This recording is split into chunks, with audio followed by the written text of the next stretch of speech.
আসসালামু আলাইকুম বন্ধুরা, আজকে আলোচনা করব ইসলামী অর্থনীতি নিয়ে।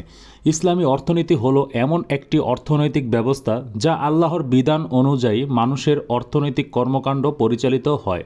মূল উদ্দেশ্য হচ্ছে মানুষের মৌলিক চাহিদা পূরণ, ধন সম্পদের ন্যায্য বণ্টন, সুদ ও শোষণ থেকে বাঁচানো এবং আল্লাহর সন্তুষ্টি অর্জন।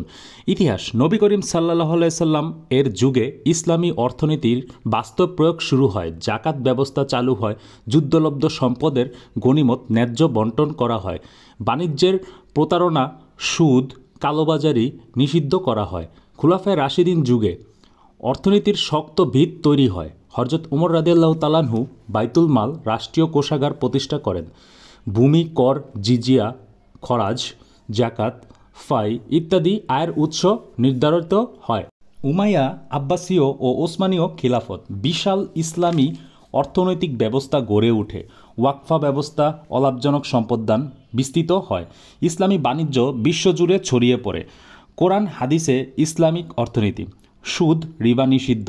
আর আল্লাহ তাআলা বলেন, আর আল্লাহ সুদকে ধ্বংস করেন এবং দান সদকাকে বৃদ্ধি করেন। সূরা আল বাকারা। সুদখোর আল্লাহ ও তার রাসূলের সাথে যুদ্ধ ঘোষণা করল। সূরা আল বাকারা। ন্যায্য বাণিজ্য: আল্লাহ তাআলা বলেন, তোমরা মাপজোকে কম দিও না। জাকাত ও দান: তাদের সম্পদ থেকে জাকাত গ্রহণ করো, যা দ্বারা তুমি তাদের পরিশোধ করবে। সূরা আত-তাওবা। ধন সম্পদের বণ্টন: যাতে ধন সম্পদ শুধু ধনীদের মধ্যে সীমাবদ্ধ না থাকে। সূরা হাশর।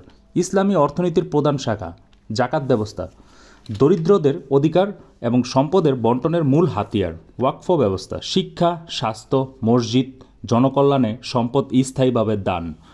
বাণিজ্য নীতি: হালাল হারাম নির্ধারণ, প্রতারণা, কালোবাজারি ও একচেটিয়া বাজার নিষিদ্ধ। কর ব্যবস্থা: খরাজ, জিজিয়া, উশর, রাষ্ট্রীয় আয়ের ন্যায্য পদ্ধতি। মিরাস, উত্তরাধিকার আইন, সম্পদ বণ্টনে সবার হক নির্ধারণ।